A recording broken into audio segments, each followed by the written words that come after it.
Trinamool party एक ऐसी party है जिसको आप एक ऐसा पेड़ है जिसको जितना भी काट लीजिए वो उतना बढ़ेगा। उसी प्रकार हमें जितना भी आप निराश कीजिए, जितना भी तोड़ लीजिए, लेकिन तृणमूल कांग्रेस रुकने वाला नहीं। ममता बनर्जी न झुकी हैं न झुकेंगी, क्योंककि जब उन्होंने 35 साल के वाम फ्रंट को उखाड़ के फेंक दिया तो ये 9 साल की सरकार तो कुछ भी नहीं है। तो मतलब आने में तो परेशानी तो फिर हमारे बंगाल के जितने भी लोग हैं 2,65,00,000 जिनको 100 दिन का काम उन्होंने किया है। 2 साल से फंड आना था मनरेगा के तहत, आवास योजना के तहत, 100 दिन के काम के तहत केंद्र से राज्य को फंड मिलता है। वो फंड केंद्र ने बंद कर दिया है। 2 साल से कोई भी पैसा जो है उन मजदूरों को नहीं मिल रहा है, तो वो मजदूर बाध्य हो गए कि वो दिल्ली चलो, दिल्ली आने के लिए वो बाध्य हो गए। ट्रेन रद्द कर दी गई, फ्लाइट रद्द कर दिया गया, बसों में लोग ठूस कर आए हैं। बसों में लोग आप समझ सकते हैं कि इस गर्मी में 48 घंटे सफर करके बच्चों को लेकर, छोटे बच्चों को लेकर वो बाध्य हो गए आने के लिए, और उनका साथ देने के लिए टीएमसी परिवार आया है ताकि हम उनके हक की लड़ाई लड़ सकें, हम उनको उनका हक दिला सकें। और ये केंद्र जो बदला ले रही है बंगाल के लोगों से, बंगाल के आम जनता से, क्योंकि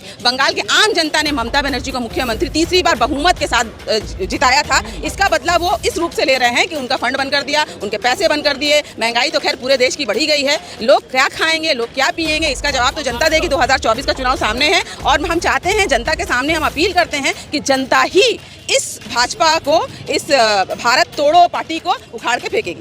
क्या आएगा तो मोदी। देखिए, जाएगा तो मोदी। मेरा तो ये कहना है, क्या भाई लोग क्या बोलते हैं, जाएगा मोदी, एकदम जाएगा मोदी। आएगा मोदी नहीं, अब जाएगा मोदी। 10 साल लोगों को बेवकूफ बना लिया, अब लोगों की आंख कान सब खुल चुकी है, लोग महंगाई से मर चुके हैं। दावा तो 15 लाख का भी किया था, दावा तो 2 करोड़ नौकरी का भी किया था, दावा तो महिलाओं की रक्षा का भी किया था, बेटी पढ़ाओ बेटी बचाओ का भी किया था, लेकिन बेटी पढ़ी तो नहीं, लेकिन बेटी जो है रुस्वा जरूर हो गई। मणिपुर में आपने देखा किस तरीके से 2 बेटियों को नंगा करके जो है वस्त्रहीन करके ले जाया गया। मोदी जी तब भी चुप थे जब हाथरस में बलात्कार करके, दिन में बलात्कार करके रात में जला दिया गया था। तो आप समझ सकते हैं कि ये मोदी जी क्या कर रहे हैं। रिलीजन के नाम पर, जो धर्म के नाम पर प्रताड़ित हो रही है, धर्म के नाम पर एक दूसरे को नफरत कर रही है, जो आज छोटे बच्चों को मरवाया जा। आपने देखा कि कुछ दिन पहले ही छोटा एक बच्चा है स्कूल का, उसको भी एक टीचर मार रही है। अभी आपने देखा ट्रेन में कुछ एक आरपीएफ का जवान था, वो धर्म और जाति देखकर गोली मार रहा है। तो आप समझ सकते हैं कि देश किस दिशा में जा चुका है। देश में 2 करोड़ नौकरी मिली नहीं, यहाँ पर आप 1200 रुपये सिलेंडर का दाम करके 200 घटा दोगे तब भी तो 1000 रुपया है। और 400 रुपये जब गैस सिलेंडर था तो हमारी स्मृति ईरानी जो चूड़ियाँ फेंकती थी, और अब वो मुस्कुरा के बोल रही है कि अभी भी गैस का सिलेंडर का दाम 200 कम करके भी 1000 है। तेलंगाना में जो 13,500 का मतलब सौगात दिए हैं रैली में। देखिए, सब चुनावी जुमला है। ईवीएम का चक्कर, देखिए ईवीएम का चक्कर क्या है वो तो अब जनता ही बता पाएगी, लेकिन फिर भी हम लोग यही कहेंगे, हम लोगों को अभी भी संविधान पर, हमें कानून पर, हमें कोर्ट पर विश्वास है, हमें चुनाव आयोग पर विश्वास है। मैं लोगों से यही अपील करूंगी कि आप 100% वोट कीजिए। आप लोग जाइए, आप लोग जाकर वोट कीजिए, क्योंकि जब तक आप वोट नहीं करेंगे तब तक आप अपनी सरकार को नहीं चुन पाएंगे, अपने सही लोग को नहीं चुन पाएंगे।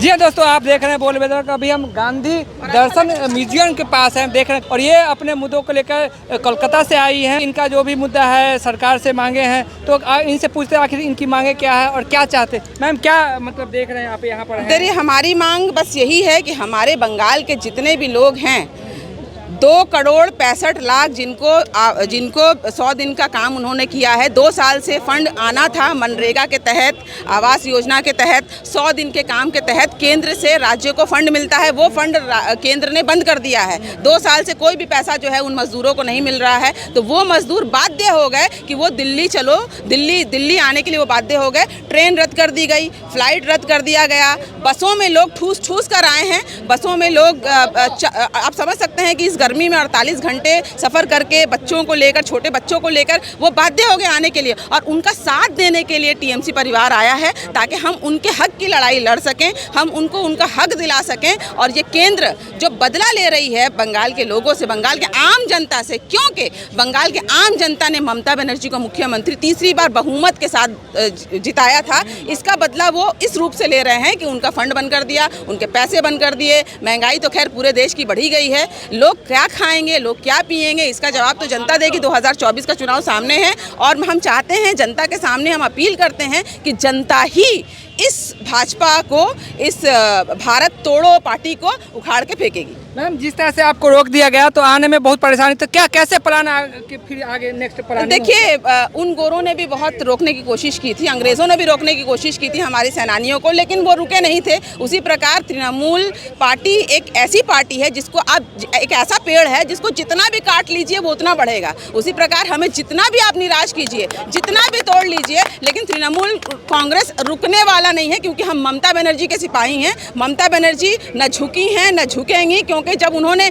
35 साल के वाम फ्रंट को उखाड़ के फेंक दिया तो ये 9 साल की सरकार तो कुछ भी नहीं है। तो मतलब आने में तो परेशानी, तो फिर आगे कैसे रणनीति बना पाएंगे? बड़ा आंदोलन है तो राजनीति कैसे? देखिए, अभी राजनीति के लिए हम लोगों ने गठबंधन किया है, इंडिया जोट किया है और भी 28 पार्टी के साथ किया है। और सबका मुद्दा, देखिए सबके अपने अपने विचारधारा हो सकते हैं, लेकिन यहाँ पर संविधान बचाने की जो विचार है ये सबकी एक है। और जो संविधान बचाने की बात करेगा तृणमूल कांग्रेस उसका समर्थन करेगा। इसीलिए हम लोग एक साथ हैं ताकि भाजपा को हम इस देश से उखाड़ फेंके, ताकि आम जनता जो रिलीजन के नाम पर, जो धर्म के नाम पर प्रताड़ित हो रही है, धर्म के नाम पर एक दूसरे को नफरत कर रही है, जो आज छोटे बच्चों को मरवाया जा, आपने देखा कि कुछ दिन पहले ही छोटा एक बच्चा है स्कूल का, उसको भी एक टीचर मार रही है। अभी आपने देखा ट्रेन में कुछ एक आरपीएफ का जवान था, वो धर्म और जाति देखकर गोली मार रहा है। तो आप समझ सकते हैं कि देश किस दिशा में जा चुका है। देश में 2 करोड़ नौकरी मिली नहीं, देश को 15 लाख रुपया मिला नहीं, देश में गैस सिलेंडर के दाम कम हुए नहीं, कम तो सिर्फ और सिर्फ देखिए 200 रुपये कम कर दिया। ये तो वही बात हो गई, जैसे हम जाते हैं किसी दुकान में, डिस्काउंट आप पहले ही दाम बढ़ा दो, उसके बाद डिस्काउंट दे दो। तो यहाँ पर आप 1200 रुपये सिलेंडर का दाम करके 200 घटा दोगे तब भी तो 1000 रुपया है। और 400 रुपये जब गैस सिलेंडर था तो हमारी स्मृति ईरानी जो चूड़ियाँ फेंकती थी, और अब वो मुस्कुरा के बोल रही हैं कि अभी भी गैस का सिलेंडर का दाम 200 कम करके भी 1000 है। तो आप बताइए कि ये तो जनता समझ रही है ना। अब पैसा दीजिए ना, आप पैसा दीजिए, जो लोग दे सकते हैं पैसा वो लोग दीजिए। अगर आपको लगता है कि 1200 रुपये देना अगर आपके पॉकेट में इजी है, देखिए अमीरों के लिए प्रॉब्लम नहीं है, ये मोदी जी और स्मृति ईरानी के लिए बड़ी बात नहीं है 1200 रुपया, लेकिन एक मजदूर जिसका महीना का कमाई 2000 रुपया है उसके लिए गैस लेना बहुत ही मुश्किल है। इसलिए हमारी लड़ाई गरीबों के लिए है, हमारी लड़ाई जो देश की 80% जो गाँव की जो जनता है, जो लोग गरीबी सीमा रेखा से नीचे है, उसके लिए हम लड़ाई कर रहे हैं। और ये भाजपा जो है गरीब चूसो पार्टी है, इसीलिए हम लोग गरीब का खून चूसो पार्टी को हटा देना चाहते हैं। किसान को 5 किलो अनाज दे रहे हैं, क्या कहना चाह रहे हैं? देखिए, ये तो लगता है चुनाव सामने आ चुका है। ये जो कहते हैं ना कि जैसे चारा डालते हैं मछलियों को, थोड़ा थोड़ा चारा डालते हैं ताकि मछलियाँ आ जाएं, उसको फंसा लिया जाए, तो ये मोदी जी जो है चारा डाल रहे हैं ताकि वोट उनको मिल सके और फिर 5 साल वो मन की बात करते हुए सो जाएं। और उसके बाद मीडिया भी नहीं आएगी, कोई भी आके गोदी मीडिया नहीं आएगी, कोई पूछने नहीं आएगा। 5 साल वो अपना राज्य करते रहेंगे, उसके बाद 2029 में फिर एक नया जुमला आ जाएगा। मैम, तेलंगाना में जो 13,500 का मतलब सौगात दिए हैं रैली में, देखिए सब चुनावी जुमला है। जिस तरीके से उन्होंने अभी महिला आरक्षण बिल किया है, 33% महिलाओं को पार्लियामेंट में एंट्री मिल जाएगी, लेकिन क्या आपको लगता है सही बात तो कोई नहीं बताएगा, मीडिया भी नहीं बताएगी, भाजपा की प्रवक्ता भी नहीं बताएगी। यहाँ पर जो संरक्षण है वो जब तक सेंसस नहीं हो जाता, जनगणना नहीं हो जाती, जब तक डिलिमिटेशन नहीं हो जाता, तब तक ये जो संरक्षण बिल है वो पास नहीं होने वाला, वो लागू नहीं होने वाला। 2029 भी भूल जाइए, यानी 2024 के चुनाव में वादा किया,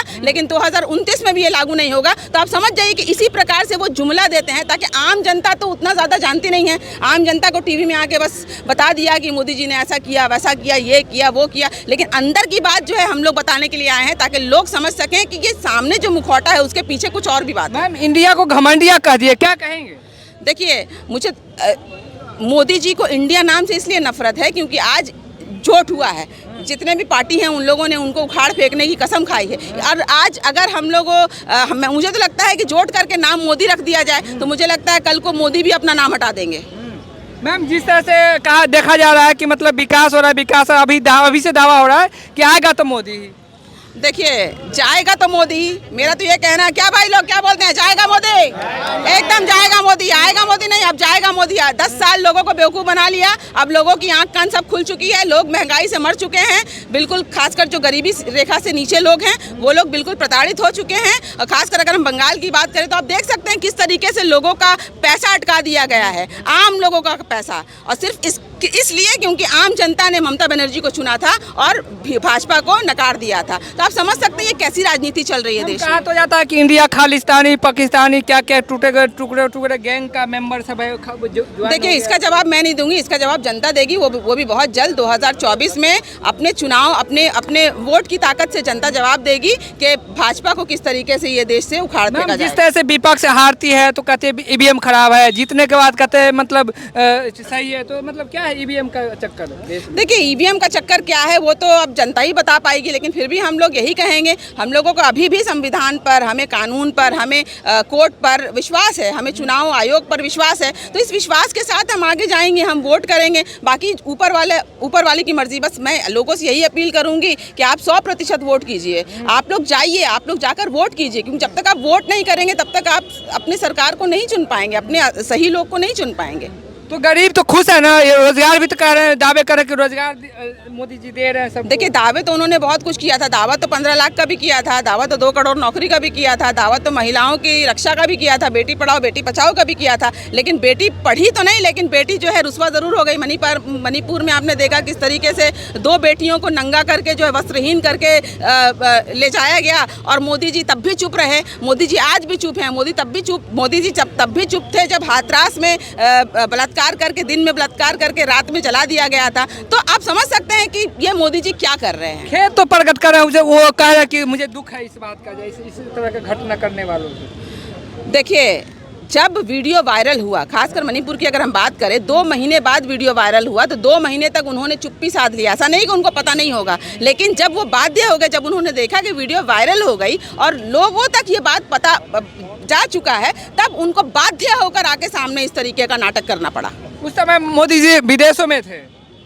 देखिए मोदी जी तो विदेशों में जाते हैं, जबकि यहाँ पर मणिपुर जल रहा था, मणिपुर में आग लगी हुई थी, मणिपुर में हजार लोग मर रहे थे दंगे के नाम पर, लेकिन तब भी मोदी जी घूम रहे थे, मोदी जी अपना विजिट कर रहे थे। खैर इसके बारे में तो जो जवाब देना है वो जनता ही जवाब देगी। देखिए पीएम कौन बनेगा मुद्दा नहीं है, मुद्दा ये है कि देश के हित में कौन लड़ेगा, देश के संविधान को बचाने के लिए कौन रहेगा, वो मेन मुद्दा है हमारा। तो हमारा ये देखना है कि हमें भाजपा को उखाड़ के फेंकना है ताकि देश के हित में वो जारी रहे बस।